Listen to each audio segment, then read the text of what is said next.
La epístola de Pablo que hemos leído,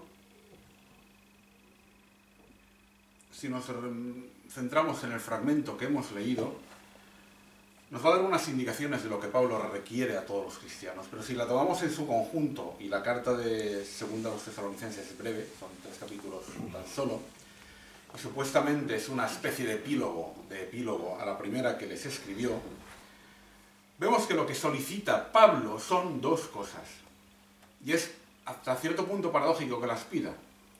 Una es paciencia y la otra es fe. Fijaos que hasta cierto punto estas 2 solicitudes de Pablo podrían equipararse o podrían compaginarse con lo que hemos visto en lecturas anteriores de domingos anteriores, cuando hablaba yo de la constancia y de la conciencia. La conciencia la podríamos ligar a la fe y la constancia la podríamos ligar a la paciencia. La constancia no deja de ser un poco de estar en el ámbito de la paciencia. Somos pacientes porque somos constantes, o somos constantes porque somos pacientes, más bien. Sin embargo, hay una diferencia entre la paciencia y la fe. La fe es un don. Uno no puede decir ten fe. Puede decir ten fe, pero si no tiene fe, si la fe no le llega y la fe es un don,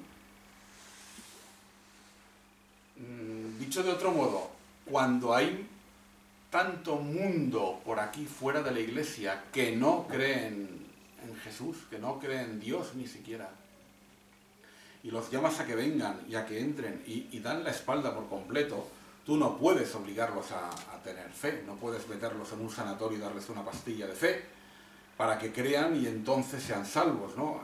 La libertad es lo principal que tienen ellos y por tanto lo principal es esa libertad que los hace estar o no estar. Sin embargo, la paciencia sí que podemos ejercitarlo, porque es la paciencia, fijaos bien, la paciencia, esto es interesante, y esto es para que lo meditemos aquí o luego.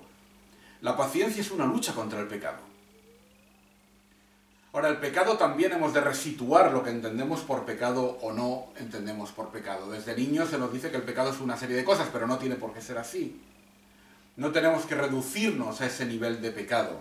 Pues si grito a alguien, está mal hecho. Si le pego a alguien, está peor. Si robo, si cualquiera de estas cosas sabemos lo que es pecado, eso es lo que hemos aprendido de niños. Ahora bien, pecado, fijaos bien, es tal y como se dice en la Biblia, injusticia. Cualquier tipo de injusticia es pecado, y esto es importante. Cualquier tipo de injusticia es pecado. Y por otro lado, ¿qué es pecado? Pecado es lo que nos ata al mundo. Ante cualquier decisión que podamos o vayamos a tomar, preguntémonos, ¿qué haría el mundo ante este caso? Y nosotros tendremos que hacer, los cristianos, lo contrario a lo que haría el mundo. ¿Qué es el mundo? El mundo no es la sociedad. Hay brillantes personas y excelentes personas que pueden no ser cristianas y que sin embargo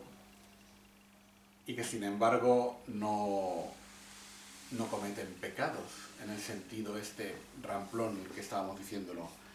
No, pecado sería el sistema, el mundo, pero entendiendo el mundo como los sistemas del mal, los sistemas del poder. Y esto es interesante porque tendría aplicaciones políticas. Pecado es todo aquello que beneficia a los sistemas del mal. ¿Y qué son los sistemas del mal? La corrupción, el robo, el asesinato, el hambre, la pobreza. Todos son los sistemas del mal que forman parte de este pecado del que tenemos que huir. A través de la paciencia, porque el pecado es de muchos tipos, y no podemos coger una ametralladora y salir a bombardear a nadie.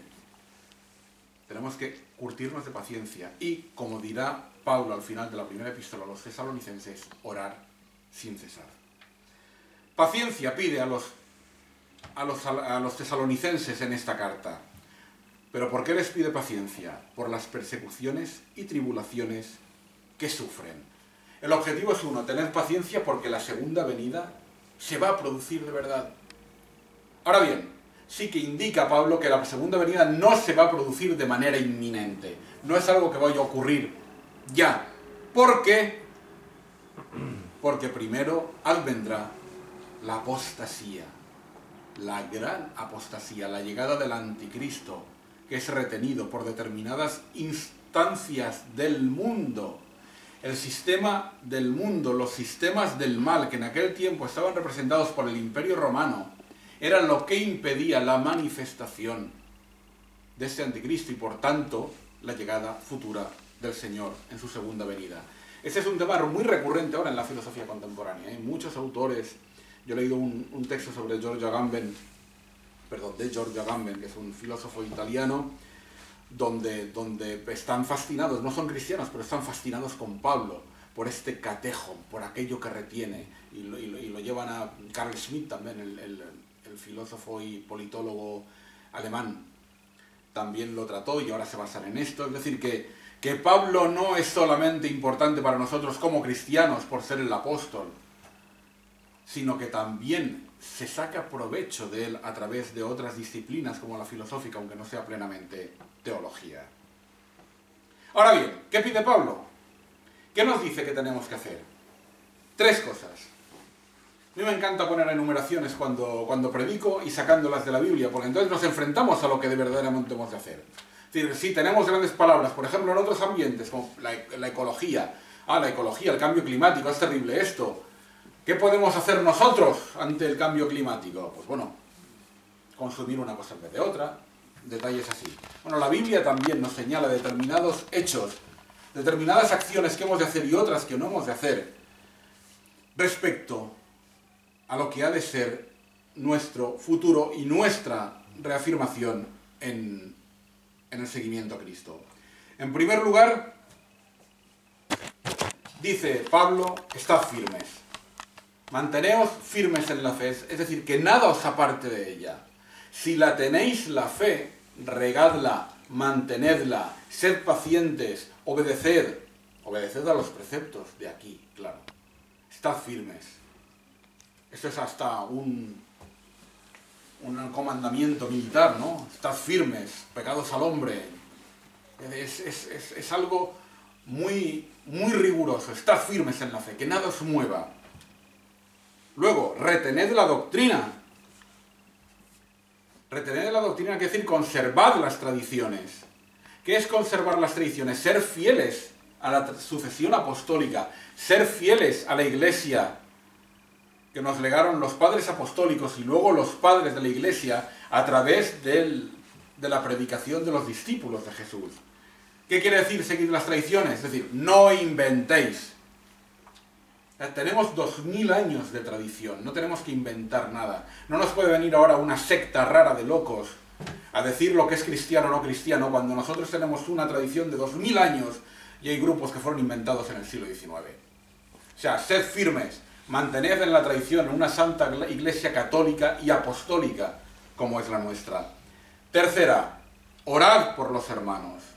Es decir, oremos cada uno por cada uno de nosotros y oremos sin cesar, como os decía, que es una de las últimas admoniciones que da Pablo en el final de la primera carta a los tesalonicenses. En el trasfondo de todo esto, y Pablo lo deja claro, y son puntos que a lo mejor a muchos cristianos les pueden doler, es que Dios premiará a los que se esfuerzan por su reino. Dios premiará a Carmen, Dios premiará a Sara, Dios premiará a Benjamín, Dios premiará a Paco, Dios premiará a todos los que se mantengan firmes, retengan la doctrina, oren por los hermanos y trabajen por la edificación del reino ya. Sin embargo, lo que pone claro es que castigará a los que se oponen a él. Castigará a los que se oponen a él. En el pensamiento buenista y buen rollito que tanto se lleva ahora, podemos decir, no, esta parte no nos interesa. No, Dios no va a castigar a nadie, Dios no va a hacer a nadie. Sin embargo, lo pone. Ahora bien, retengámoslo no para salir, decir y señalar a nadie, porque a cada uno es libre de hacer lo que quiera, y el derecho a orar a quien quiera y llevar su vida como quiera, sino retengámoslo para pensar, nosotros hemos de ser de aquellos que recibirán el premio de Dios por haber estado firmes, por mantener las tradiciones, por orar sin cesar y por no haber perdido en nuestra paciencia la fe que nos legaron nuestros padres. En ese sentido es donde hemos de retener por qué es bueno ese premio que Jesús nos dará. En 2 Tesalonicenses 3:5, que es el último versículo del fragmento que hemos leído y que os recordaréis, Pablo habla de que ese retener el premio tiene que llevarnos al amor de Dios y a la paciencia de Cristo. Y deseándoos a todos que el Señor Todopoderoso os dé ese amor de Dios y os haga tener esa paciencia de Cristo, dejo estas palabras dichas en el sagrado nombre de nuestro Señor Jesucristo. Amén. Amén.